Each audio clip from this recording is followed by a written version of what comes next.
जय हिंद बच्चों। मैं प्रकाश सैनी मैथ अड्डा 16 पे आप सभी बच्चों का स्वागत करता हूं। बच्चों आज हम कक्षा 10 का मॉडल पेपर 5 के बारे में अध्ययन करेंगे। तो बच्चों इस मॉडल पेपर को शुरू करने से पहले सभी से निवेदन है कि आप मैथ अड्डा 16 के चैनल को सभी बच्चे सब्सक्राइबर कर लेंगे, शेयर करेंगे, लाइक और कमेंट करेंगे। जो बेल आइकन वाला घंटा बच्चों उसे अवश्य प्रेस कर लेना ताकि आने वाला नोटिफिकेशन सबसे पहले बच्चों आप प्राप्त कर सके और क्लास का आनंद उठा सके। और साथ में अपने दोस्तों को भी शेयर करना है और साथ में आपको वीडियो की क्वालिटी को क्या करना है, बढ़ा लेना ताकि आपको वीडियो एकदम से साफ दिखाई दे ताकि आप उसका आनंद उठा सके। तो चलो बच्चों आप पहले क्वेश्चन से स्टार्ट करते हैं, तो ध्यान से देखना है। तो देखिए पहला क्वेश्चन तो ऐसे लिखा कि निम्न वस्तुनिष्ठ प्रश्नों के उत्तर का सही विकल्प चयन कर उत्तर पुस्तिका में लिखिए। ठीक है, ये तो इतना ही है, ये तो कुछ हमारे लिए महत्वपूर्ण नहीं है, लेकिन इसका पॉइंट नंबर 1 देखिए क्या लिखा है। यदि a तथा 18 का एलसीएम 36 है तथा a तथा 18 का एचसीएफ 2 है तो a का मान ज्ञात कीजिए। अब ऐसा क्वेश्चन हमें क्या करना पड़ता है बच्चों, जब भी ऐसा क्वेश्चन दे रखा है तो एचसीएफ दे रखा है तो आप जानते हो, ध्यान से याद रखना, दो संख्याओं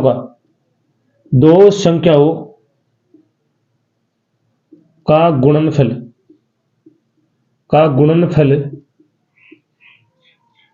बराबर क्या होता है, a गुणा b होता है, ये आप जानते हो। मत सॉरी, मैंने इधर लिख दिया कि ये होता है एचसीएफ गुणा एलसीएम।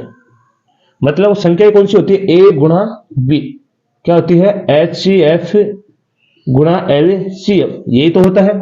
अब यहां देखो a तथा 18 का एलसीएम दे रखा, मतलब संख्या कौन सी है वो, तो मतलब ये वो संख्या का गुणनफल संख्या तो दे रखा है वो a और 18, मतलब a गुणा 18। एलसीएम कितना आपके पास, एलसीएम तो आपके पास 36। ठीक है, a तथा 18 का एचसीएफ कितना आपके पास 2, तो यहां रख दो 2। ठीक है, अब यहां से देखो ये तो क्या हो गया 18a बराबर इधर कितना हो जाएगा 36 दूनी 72। अब ये a 18 किसमें गुणा में, इधर किसमें जाएगा भाग में, तो a बराबर कितना हो जाएगा 72/18, 18 चौक 72, तो a का मान कितना आ गया आपके पास 4। तो आपसे क्या पूछा गया है कि a का मान क्या होगा 4 होगा, तो ऑप्शन नंबर कौन सा होगा द। आपको याद रखना कि दो संख्या का गुणनफल बराबर क्या होता है, एचसीएफ गुणा एलसीएम होता है। मतलब दो संख्या होती कौन सी, ए गुणा बी। तो यहां से देखो ए तो आपको निकालना है, ए और बी का मान आपको दे रखा 18। ठीक है, और एलसीएम कितना आपके पास 36 और एचसीएफ कितना इन संख्याओं का, तो आपको दे रखा 2। तो यहां हमने रखा और उत्तर आसानी से निकाल लिया। तो कोई दिक्कत आपको अच्छे से समझ में आ रहा होगा, तो स्क्रीनशॉट लीजिए। फिर इसका दूसरा पॉइंट करते हैं।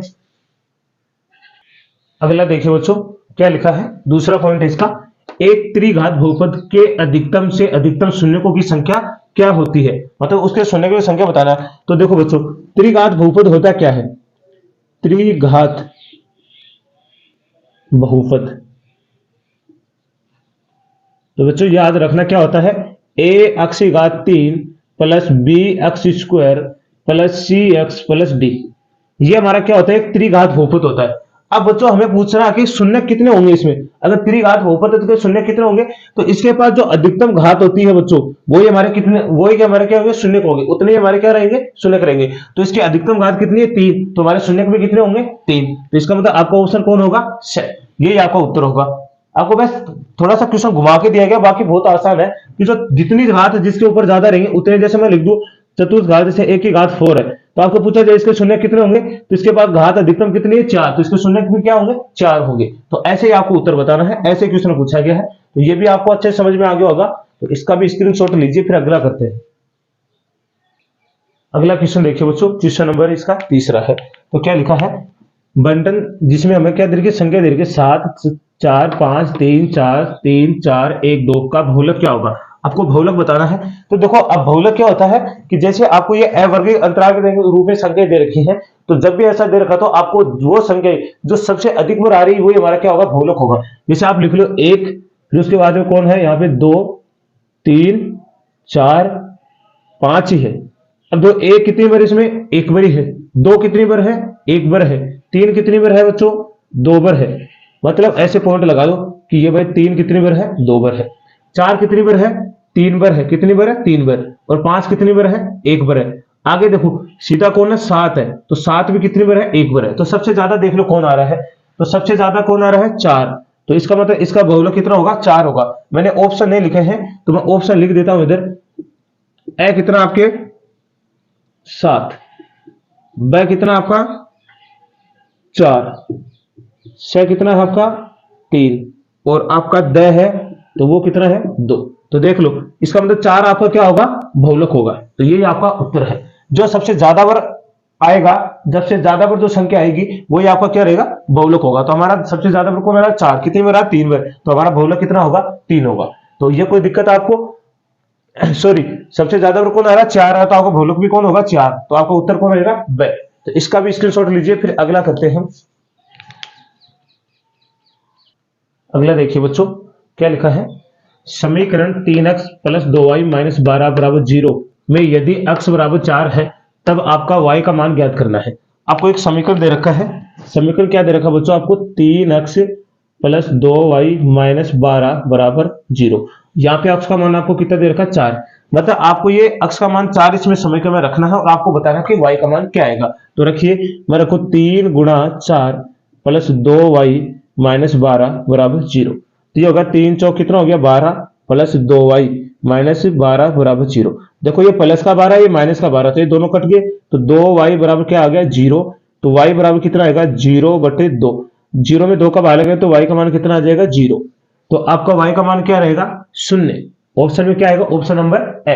तो क्या आएगा, 0 आएगा। तो ये आपको उत्तर रहेगा इस क्वेश्चन का। तो क्या समझ में आया आपको। तो ये भी आपका क्वेश्चन बहुत आसान था, इसका भी स्क्रीनशॉट लीजिए। फिर अगला क्वेश्चन कर लेंगे।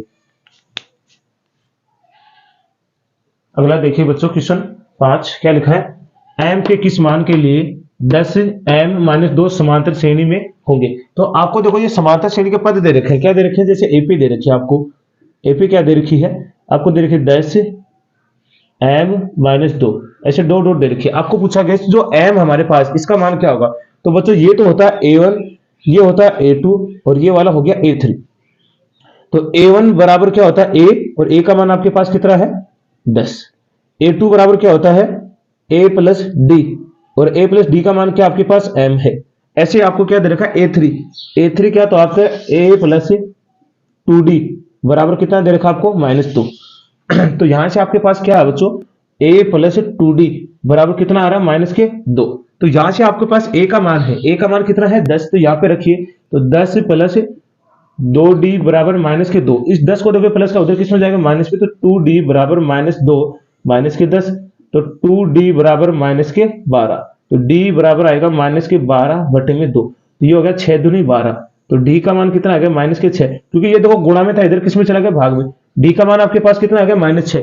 तो अभी आपको किसका मान निकालना है, m का मान निकालना है। किसका मान निकालना है, m का। तो यहां से आपके पास क्या है, a प्लस डी बराबर कितना है, m है। देखो a का मान तो आपके पास कितना है 10, प्लस d का मान आपके पास कितना आ गया 6 बराबर m। तो ये हो गया 10, प्लस माइनस क्या होता है तो प्लस माइनस -6 बराबर m। तो 6 10 में से 6 जाएंगे कितने, 4 बराबर m। तो आपका m का मान कितना होगा 4। तो देख लो कौन सा ऑप्शन है, m का मान 4 है। तो ऑप्शन नंबर आपका पहला ही है, जिसका में m का मान कितना आ रहा है 4। तो यही आपका उत्तर होगा। मतलब कहने का अर्थ हुआ कि यहाँ पे m का मान कितना आएगा, 4 आएगा। ठीक है, तो यही आपका उत्तर है m का। तो अच्छे से समझ में आया होगा आपका। तो इसका भी स्क्रीनशॉट लीजिए। फिर अगला क्वेश्चन कर लेते हैं। चलिए बच्चों, अगला देखिए, हमारा 6 नंबर का है। क्या लिखा है, त्रिभुज एबीसी में यदि डी बीसी का मध्य बिंदु इस प्रकार है कि AB बटे AC बराबर है BD बटे DC के, तो यहाँ एवं कोण B 70 है, कोण C 70 है हो, तो हमें BAD कोण BAD का क्या करनी है, माप बतानी। मतलब आपको मान बताना क्या होगा। तो देखिए, सबसे पहले बच्चों यहाँ एक त्रिभुज बना लेते हैं हम, ABC, और इसका मध्य बिंदु कौन हमारे पास, मध्य बिंदु है D BC का। तो मतलब ये वाला हो गया इस तरह। अब इसने बोला कि कोण B कितना आपके पास 70 डिग्री है, और कोण कितना है C कितना 70 डिग्री। आपको कौन सा कोण पूछा गया, BAD। क्या पूछा गया, BAD। BAD आपको ये वाला कोण पूछा गया बच्चों। कौन सा कोण पूछा गया, ये वाला। ये वाला बताना है। इससे पहले एक बात आप याद रखना, जैसे ये त्रिभुज कौन सा बना, ये वाला ही बना है क्या। अब ये यहाँ A है, B है, और ये C है। ये वाला 70 डिग्री है, और ये वाला कितना 70 डिग्री है। तो आप मेरे को बताएंगे त्रिभुज के तीनों कोणों का योग क्या होता है, 180 डिग्री होता है। यहां से आप लिखोगे त्रिभुज ABC में क्या लिखोगे कि कोण A प्लस कोण B प्लस कोण C कितना होता है 180 डिग्री होता है, क्योंकि त्रिभुज के तीनों कोणों का कितना 180 डिग्री। आपको कोण ए का मान निकालना, कोण बी का भी 70 डिग्री है और कोण सी का भी 70 डिग्री बराबर 180। 70 और 70 कितना होता है बच्चों 140 डिग्री, ठीक है, बराबर कितना आ गया 180 डिग्री। अब इस 140 को उधर भेजो तो कोण ए बराबर कितना आएगा 180 डिग्री माइनस 140 डिग्री, तो कोण ए बराबर आपके पास कितना आ गया 40 डिग्री। इसका मतलब ये कोण आपके पास कितना आ गया 40 डिग्री आ गया, क्या कोण ए आ गया। लेकिन यहां तो इस कोण को दो भागों में बांट रहे हैं, कितने भागों में बट रहा है ये दो भागों में, इसका मतलब ये टोटल पूरा 40 डिग्री, तो ये वाला कितना बचेगा 20 डिग्री और ये वाला भी कितना बचेगा 20 डिग्री, क्योंकि ये दोनों कोण क्या बचेगा 20-20 डिग्री। इसका मतलब अब ऑप्शन देख लो आपको, तो ये आपका कोण कौन सा है, कोण बी ए डी, कोण बी ए डी, ये वाला कितना आ गया 20 डिग्री। अब ऑप्शन देख लो 20 डिग्री किस वाले में है, वही आपका उत्तर है, तो ऑप्शन कौन सा है से, तो ये आपका क्या होगा उत्तर होगा। बिल्कुल आसान क्वेश्चन है, ये तो मैंने आपको समझाने के लिए बताया, बेसिक वैसे भी आपको मैं बता देता कि डायरेक्ट होगा कितना, लेकिन डायरेक्ट नहीं करना, आपको याद भी होना चाहिए आता कैसे, इसलिए मैंने आपको पूरा बताया है क्वेश्चन इस तरह प्राप्त होता है। तो इसका भी स्क्रीनशॉट लीजिए, फिर अगला करते हैं। आगे देखिए बच्चों क्वेश्चन ये 7 वाला, क्या है किसी बिंदु से वाई एक्स, क्या बोला है वाई एक्स दूरी क्या कहलाती है, वाई एक्स से दूरी क्या कहलाती है, आपको बताना है कि बिंदु की कोटि कहलाती है, बिंदु का भुज कहलाता है, या स्थिरांक कहलाता है, या इनमें से कोई नहीं है। तो बच्चों ये देखिए मैं एक आपको बता के दिखाता हूं, तो ये वाली क्या होती है अक्ष, ये होती है अक्ष डेश, ये होती है वाई और ये होती है वाई डेश। तो ये तो होती है वाई वाई की दूरी, ये होती है अक्ष की दूरी, तो अक्ष की दूरी तो कहलाती है बच्चों कोटि, क्या कहते हैं कोटि, और वाई एक्स की दूरी कहलाती है भुज, क्या कहलाती है भुज। तो आपसे पूछा गया है बताइए बिंदु का क्या कहलाएगा, कोटि कहलाएगा या भुज, तो बच्चों इसका आंसर आएगा वाई एक्स की दूरी क्या कहलाएगी भुज कहलाएगी, क्या कहलाएगी भुज। अक्ष की दूरी कहलाती है कोटि और वाई एक्स की दूरी क्या कहलाती है भुज कहलाती है, ठीक है। अब आगे पूछा गया यदि कोष्टक 90 माइनस थीटा कोष्टक बंद बराबर 1/2, तो यहाँ पे थीटा का मान बताना है, तो यहां से आप लिखना कोस 90 माइनस थीटा बराबर 1/2। एक बात बताइए मेरे को 1/2 कोस में किसका मान होता है, तो यहां से आएगा कोस 90 थीटा माइनस थीटा बराबर थीटा कोस 1/2, तो ये होता है कोस 60 डिग्री, क्योंकि 1/2 किसमें साइन में तो 1/2 30 का होता है, तो कोस में कितना होता है किसका होता है 60 का, तो कोस से कोस कट गया, यहां तो आ गया 90 माइनस थीटा बराबर कितना आ गया 60 डिग्री, मतलब 90 डिग्री माइनस थीटा बराबर 60 डिग्री। इस थीटा को तो उधर भेजो, इस 60 को इधर ले आओ, तो ये क्या आएगा थीटा बराबर 90 डिग्री माइनस 60 डिग्री, तो आपके पास थीटा का मान कितना आएगा 30 डिग्री। देख लो कौन सा ऑप्शन है, तो आपका ऑप्शन कौन आएगा ड, कितना है 30 डिग्री। इस तरह आपको दिखाना है, क्योंकि जो 1/2 है कोस 60 का मान होता है, यहाँ से कोस से कोस कट गया, तो यहाँ से बराबर कर दे, थीटा को उधर लेगा 60 को इधर ले, तो 90 माइनस थीटा, तो यहाँ से सॉरी 90 डिग्री माइनस 60 डिग्री, तो कितना आएगा 30 डिग्री, यही आपका ऑप्शन है। तो इसका भी स्क्रीनशॉट लीजिए, फिर अगला करते हैं। चलो बच्चों अगला क्वेश्चन देखिए क्या लिखा है, सूर्य का उन्नयन कोण ज्ञात करो जबकि एक व्यक्ति की परछाई व्यक्ति की ऊंचाई से √3 गुना है। देखो सबसे पहले हमें क्या करना है, ये तो क्या होगी ऊंचाई, ये तो व्यक्ति की क्या होगी ऊंचाई, और ये व्यक्ति की क्या होगी बच्चों परछाई। आपको उन्नयन कोण पूछा गया, तो उन्नयन कोण नीचे से ऊपर की तरफ देखते हैं, मतलब इस तरह, यहां से ये वाला हमारा उन्नयन कोण होगा, जैसे मान लेते थीटा है। अब व्यक्ति तो यहां से ऊपर की तरफ देखेगा, तो ये तो इसकी परछाई क्या है परछाई, और ये वाली क्या उसकी ऊंचाई। अब आपको क्या कहा गया इसने कि जबकि एक व्यक्ति की परछाई व्यक्ति की ऊंचाई से कितनी है √3 गुना। इसे मान लेते हैं ये वाली हमारे पास क्या है अक्ष मीटर है, मान लेते हैं ये अक्ष मीटर है, तो ये वाली कितनी हो जाएगी परछाई। क्या कह रहा है कि व्यक्ति की ऊंचाई परछाई की क्या है, व्यक्ति की परछाई व्यक्ति की ऊंचाई की √3 गुना है, तो इसका मतलब इस परछाई की जगह √3 अक्ष मीटर, इसकी √3 गुना है ना ऊंचाई की, परछाई क्या है इस ऊंचाई की √3 गुना है, तो ये हमारा। अब यहां से हम निकालेंगे, देखो ये तो है लंब, ये तो 90 डिग्री का होता है, ये लंब है, और ये क्या हो गया आधार, तो यहां से लंब बटा आधार किसका होता है, तो आप लिखोगे तो लंब बटा आधार किसको tan थीटा बराबर क्या होता है लंब बटे आधार, तो tan थीटा बराबर लंब कितना आपके पास अक्ष और आधार कितना है √3 अक्ष, तो यहां से देखो अक्ष से अक्ष कट गया, तो यहां से आपके पास आएगा tan थीटा बराबर 1/√3। अब 1/√3 किसमें किसका मान होता है tan में, तो यहां से होता है tan थीटा बराबर tan 30 डिग्री का मान होता है, तो tan से tan कट गया, तो थीटा का मान कितना आ गया आपके पास 30 डिग्री, मतलब उन्नयन कोण कितना आ गया आपके पास 30 डिग्री। तो देख लो 30 डिग्री कौन सा ऑप्शन है, तो आपका पहला ही ऑप्शन है, कौन सा ऑप्शन है? पहला ऑप्शन है। तो यही आपका उत्तर है। बिल्कुल आसान है। देखो सबसे पहले समझना, इसने बोला कि व्यक्ति की परछाई व्यक्ति की ऊंचाई से √3 गुना है। तो इसमें मैंने मान लिया कि व्यक्ति की ऊंचाई कितनी x है, तो इसकी परछाई कितनी √3x हो जाएगी। ठीक है, इस तरह आपको करना है। तो बिल्कुल आसान क्वेश्चन था, इसका भी स्क्रीनशॉट लीजिए, फिर अगला कर लेते हैं। अगला क्वेश्चन देखिए बच्चों, क्या लिखा है? माध्यिका माध्यिका और बहुलक के बीच में संबंध बताना है। कुछ संबंध क्या होता है, इनमें से कौन सा ऑप्शन होगा? तो बच्चों याद रखना, माध्यिका और बहुलक और माध्यिका के बीच में संबंध क्या होता है? तो ये होता है बहुलक। बहुलक बराबर क्या होता है? 3 गुणा माध्यक माइनस 2 गुणा माध्य। ये भी इनके बीच में क्या होता है? संबंध होता है। अब यहां देख लो, बहुलक के आपके पास z और यहाँ 3, माध्यिका का माध्यक क्या आपके पास y, तो 3y माइनस 2, और माध्य का मान कितना है? x। तो ऐसा संबंध किसके बीच में है, ये आपको देखना है। तो देख लीजिए यहां से किसमें है, तो यहां से हम देखेंगे हल करके। तो यहां से देखिए पहला ऑप्शन है, जैसे हम चेक करके देख लेते हैं, x माइनस वाई बराबर क्या? 3x minus Y. अंदर गुणा कीजिए, x माइनस वाई। पहली बात तो यहां देखो, यहां तो पहले ऑप्शन में तो क्या नहीं है? जेड है ही नहीं। तो जहां जेड नहीं है वहां तो इसका काम ही नहीं है, कैंसिल करो इसे। दूसरी बात यहां से देखो, अब ऑप्शन देखते हैं हम कौन सा? ब वाला, क्योंकि भाई इसमें तो जेड ही नहीं, तो जेड तो हमें चाहिए, और जेड नहीं है तो हम काम नहीं कर सकते। यहां हुआ x माइनस जेड, ऑप्शन देख रहे हैं दूसरा वाला, बराबर 3x माइनस वाई। तो ये x माइनस जेड, उधर अंदर गुणा करो 3x माइनस 3y। ठीक है, तो इधर से क्या करना आपको? इस जेड को तो उधर, मतलब यहां से देख लो 3x, यहां हमारे पास जेड आना चाहिए, इस अक्स को उधर भेज दो, तो ये होगा माइनस जेड बराबर 3x माइनस 3y माइनस के अक्स। तो ये होगा माइनस के जेड बराबर 2x माइनस के 3y। अब देखो अक्स 2x तो है, 3y है, लेकिन यह जेड किसका है? अब इसको थोड़ा सा बदल देते हैं, थोड़ा सा देखो माइनस का भाग लगाएंगे इसमें, तो यहां तो आएगा जेड, यह आएगा 3x माइनस के 2x, सॉरी 3y माइनस के कितने आ जाएंगे? 2x। देखो यही ऑप्शन है क्या?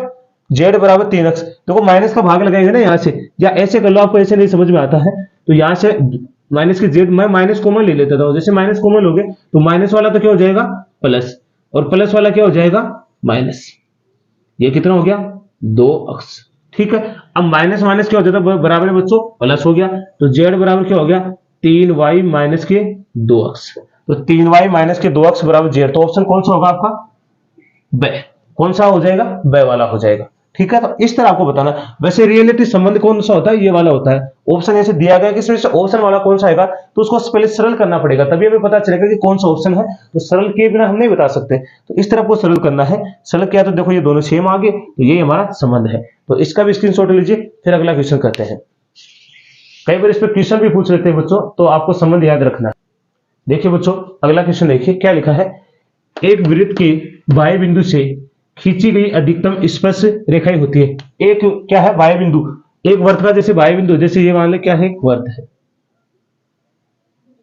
और इसका ये बाह्य बिंदु हो गया बच्चों। इस बाह्य बिंदु से कितनी स्पर्श रेखाएं खींची जा सकती हैं?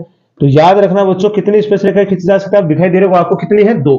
कितनी स्पर्श रेखाएं खींची जा सकती है इस बाह्य बिंदु से? तो 2 स्पर्श रेखाएं खींची जा सकती है। तो यही आपका क्या है? उत्तर है। याद रखना, एक बाह्य बिंदु से कितनी स्पर्श रेखाएं खींची जा सकती है? अधिकतम 2 ही खींची जा सकती है। ठीक है, तो यही आपका उत्तर है। स्क्रीनशॉट लीजिए, फिर अगला कर लेते हैं। अगला क्वेश्चन देखिए बच्चों, क्या लिखा है। दो बेलनों का आयतन बराबर है तथा उनकी त्रिज्याओं, सॉरी, तथा उनकी ऊंचाइयों का अनुपात आपके पास कितना है? 1:3 है। तो उनकी त्रिज्याओं का अनुपात बताना। क्या बताया? त्रिज्याओं का अनुपात। मान लेते हैं प्रथम बेलन का आयतन ऐसे लिखना है, इसे मतलब दो बेलनों का आयतन बराबर, तो प्रथम बेलन का आयतन बराबर है दूसरे बेलन के आयतन, दूसरे बेलन का आयतन बराबर है दोनों, तो कोई दिक्कत नहीं। बेलन का आयतन क्या होता है?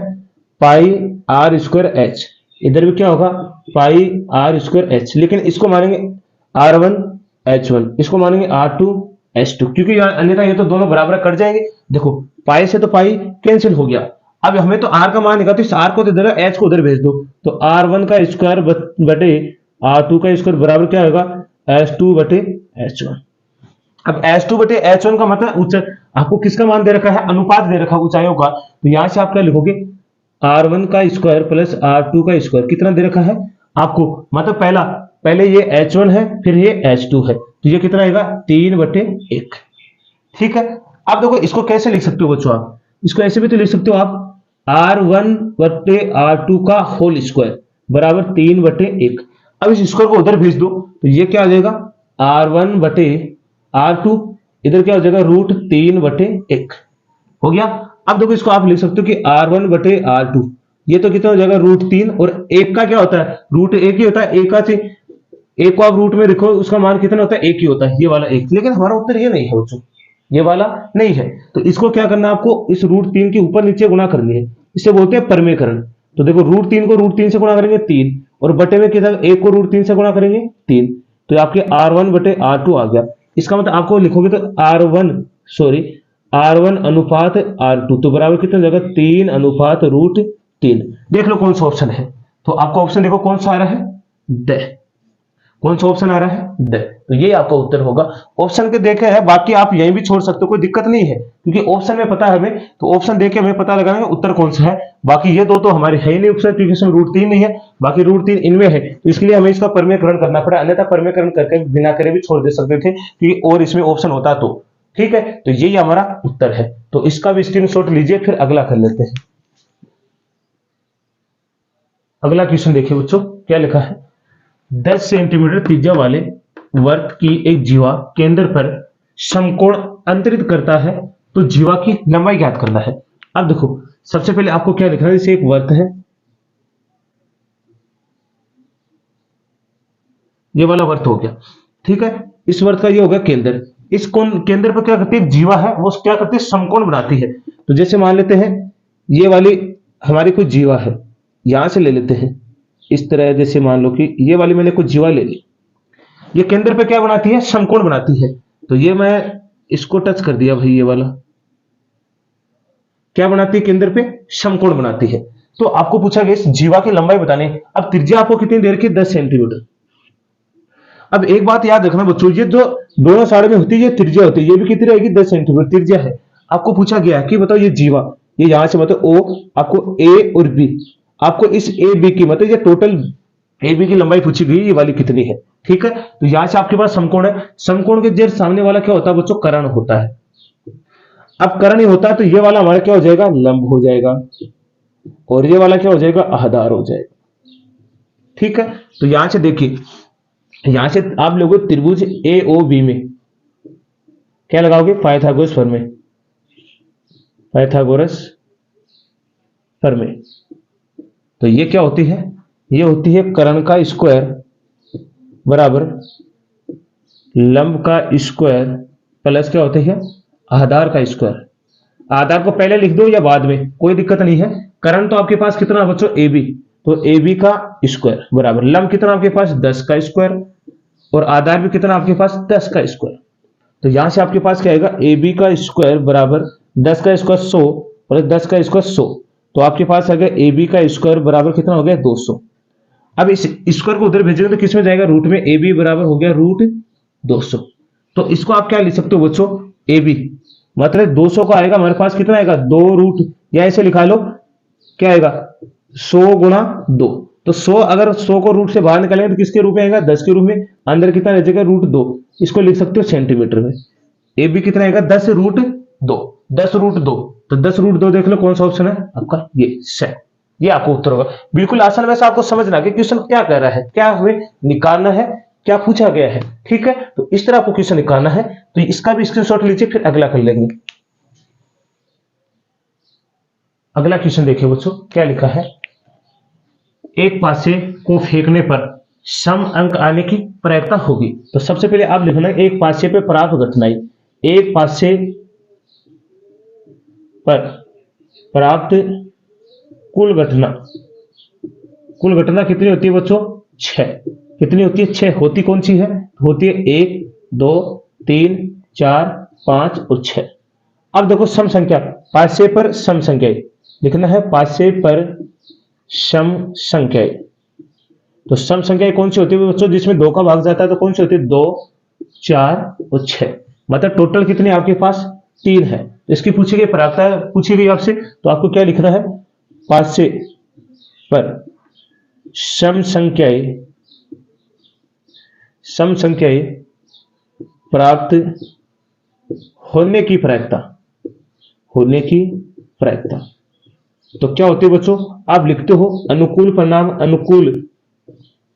परिणाम बटे में कुल परिणाम।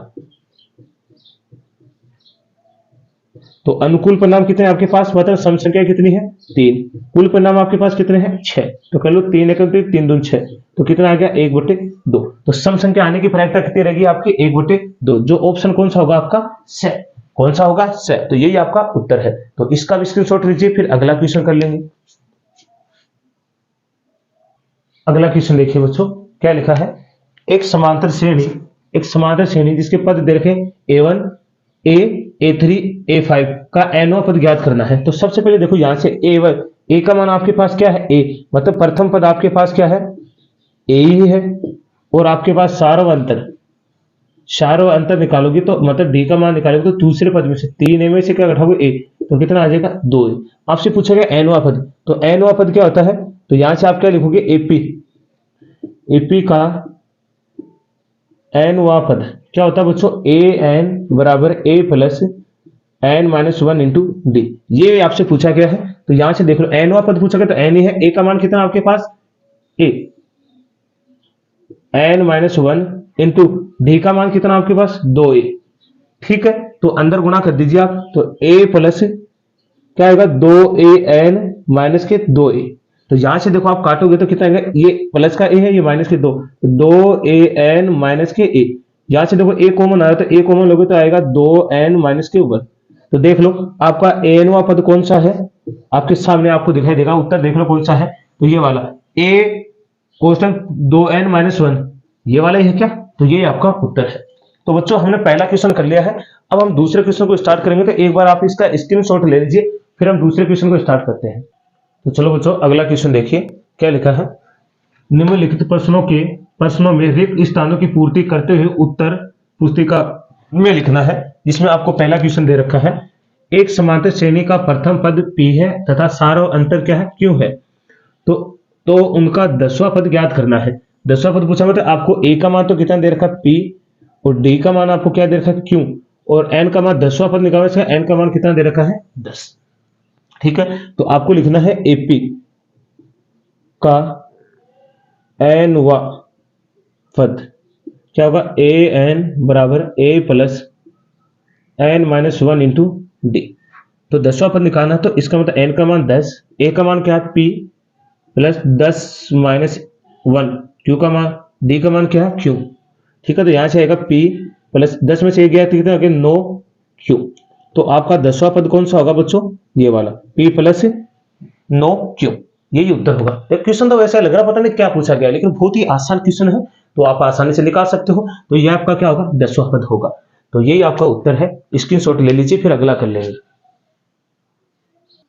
अगला देखिए बच्चों, दूसरा क्या लिखा है, यदि साइन थीटा बराबर कोस थीटा है, यदि क्या लिखा है 0 लेस देन थीटा मतलब बराबर है, ग्रेटर देन मतलब लेस देन ही है, ये क्या है लेस देन। इसका मतलब होता है जिसकी तरफ इसका मुंह होता है वो वाला क्या होता है बच्चों बड़ा, और ये अगर नीचे हम लगा देते हैं लाइन खींचते हैं तो ये होती है बराबर। ये तो 0 का मान थीटा से बड़ा है या इस 0 के बराबर है, और ऐसे देखो ये वाला है तो ये 90 डिग्री हो गया। इसका मतलब इस थीटा का मान 90 डिग्री भी हो सकता है, 90 डिग्री से छोटा, इस थीटा का मान 90 डिग्री से क्या हो सकता है छोटा भी हो सकता है, इसके क्या हो सकता है बराबर भी हो सकता है। आपको बताना कि यहाँ पे थीटा का मान क्या आएगा। तो आपको क्या दे रखा बच्चों, ये दे रखा कि साइन थीटा बराबर क्या दे रखा है कोस थीटा। सॉरी बच्चों, अब इस देखो कोस इधर किस में है, इस कोस को देखो ये गुणा में एक तरफ पे इधर किस में लेके आएंगे, इसको भाग के रूप में लेके आएंगे। तो यहां से हमारे पास क्या आ जाएगा साइन थीटा बटे में कोस थीटा, तो बराबर में कितना बच गया 1। साइन थीटा बटे कोस थीटा क्या बन गया आपके पास टेन थीटा बन गया। एक टेन में किसका मान होता है, तो एक होता है टेन में 45 का मान, 45 डिग्री का मान होता है। तो यहां से देखो टेन से टेन कट गया, तो थीटा का मान आपके पास कितना आ गया 45 डिग्री। इस तरह आपका उत्तर है। तो यहां से आप देख सकते हो कि थीटा का मान क्या हो सकता है आपके पास 45 डिग्री, ये वाला आपका उत्तर हो सकता है। लेकिन आपका उत्तर तो यही छोड़ना, ऑप्शन में अगर ऑप्शन नहीं है इसका सीधा उत्तर ही पूछा गया तो इस तरह आपको बताना है। तो कोई दिक्कत है इस क्वेश्चन में आपको? बिल्कुल आसान था, तो इसका भी स्क्रीनशॉट लीजिए, फिर अगला कर लेते हैं। तो चलो बच्चों अगला क्वेश्चन देखिए, ध्यान से देखना है। क्या लिखा है? लंबवर्तीय बेलन वह समपार्श्व आकृति है जिसका आधार एक क्या होता है, ये बताना इसका आधार क्या होता है। देखो एक लंबवर्तीय बेलन ऐसा होता है, ये पार्श्व होता है, तो समपार्श्व मतलब समान होता है, ऊपर से भी समान और नीचे से भी समान होता है। तो इसका जो आधार है, ये वाला आधार है क्या, तो ये आधार वाला भाग क्या कहलाता है बच्चों? तो आधार वाला भाग क्या कहलाता है? तो एक वृत्त कहलाता है। क्या कहलाता है? एक वृत्त है बच्चों। ये क्या कहलाता है? एक वृत्त कहलाता है, क्योंकि नीचे देखो एक वृत्त की आकृति बनी है, क्या कहेंगे? वृत्त कहेंगे। ऐसे इसने आगे पूछा गया है कि बारंबारता बंटन के माध्य माध्यिका और बहुलक के बीच में संबंध बताना है। तो ये मैंने आपको एक बार भी बताया था पिछले क्वेश्चन में। तो बहुलक बराबर क्या होता है? 3 गुणा माध्यक माइनस 2 गुणा माध्यक माध्य। तो ये इसका बीच का क्या होता है? संबंध होता है। तो ये संबंध होता है बहुलक माध्यक और माध्य के बीच में। ठीक है, तो आपको अच्छे से समझ में आया होगा। तो इसका भी स्क्रीनशॉट लीजिए, फिर अगला करते हैं। अगला देखिए बच्चों क्या लिखा, ध्यान से देखिए। बंटन में आपको दिया गया 4, 10, 5, 9, 12 का माध्य ज्ञात कीजिए। तो माध्य निकालने के हमें क्या पता कि समांतर माध्य निकालते हैं। इसका क्या निकाले? समांतर माध्य। तो क्या होता है, यहां से लिख सकते हो आप सिग्मा, क्या लिख सकते हो? सिग्मा एफ एक्स, या सिग्मा क्या होता है? एफ एक्स, या सिग्मा एफ, ऐसे लिखते हैं ना समांतर माध्य में। तो राशियों का योग बटे राशियों की संख्या, तो सिग्मा यहां से एन बटे एफ बटे एक्स भी लिख सकते हैं। तो ये वाला होता है समांतर माध्य। तो यहां से आप देखिए क्या लिखना आपको, राशियों का योग मतलब 4 प्लस 10 प्लस 5 प्लस 9 प्लस 12, और टोटल मतलब कितनी है? 1 2 3 4 5, तो ये हो गया 5। इस तरह लिख सकते हैं। तो ये भी तो हमारा समांतर माध्य का तो सूत्र होता है ना, राशियों का योग बटे राशियों की संख्या, इस तरह लिख सकते हैं। ठीक है, तो यहां से आप लिखोगे तो यहां से जोड़ लो आप। देखो 15 15 और 9 कितना होता है बच्चों? 15 और 9 कितना होता है? 24, 24 और 4 कितना? 28, 28 29 30, तो कितना हो गया? 40, 40 से 5 का तो 8 पंजो कितना हो गया? 40। तो आपका माध्य कितना आ गया? 8। कितना आ गया? 8 आ गया। ठीक है, तो इस तरह आपको निकालना है उत्तर। तो बिल्कुल आसान माध्य निकालना भी। तो इस तरह आपको ये आएगा ना, तो ये अवगित अंतराल में तो इस तरह निकालना बहुत आसान होता है। तो आप आसानी से बता सकते हो। तो इसका भी स्क्रीनशॉट लीजिए, फिर अगला करते हैं। अगला क्वेश्चन देखिए बच्चों क्या लिखा है, तो ध्यान से देखोगे। किसी वृत्त की 2 त्रिज्याओं और एक चाप से घिरे क्षेत्र को क्या कहते हैं? तो देखिए बच्चों ये है एक वृत्त, और ये वाली इसकी होगी 2 त्रिज्या। कितनी होगी? 2 त्रिज्या। और ये क्या हो गया? इसका चाप। क्या हो गया? चाप। तो इस भाग को क्या कहते हैं? तो याद रखना, इसको कहते हैं त्रिज्या खंड। क्या कहते हैं? त्रिज्या खंड।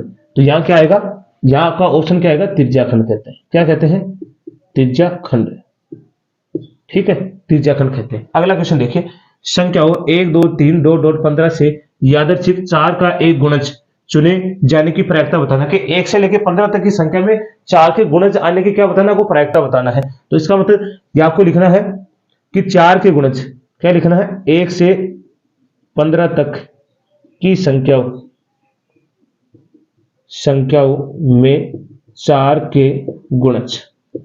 तो 4 के गुणज क्या है बच्चों? 4 एकम 4, 4 दूनी 8, 4 3 12।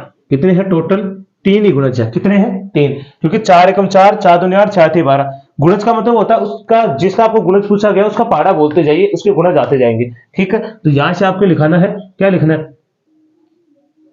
क्या लिखना है?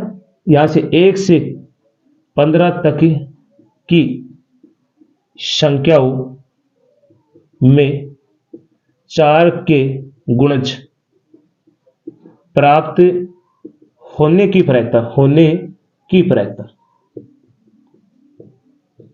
तो क्या होती है? बराबर, यहां से आप लिख सकते हो अनुकूल परिणाम बटे में कुल परिणाम।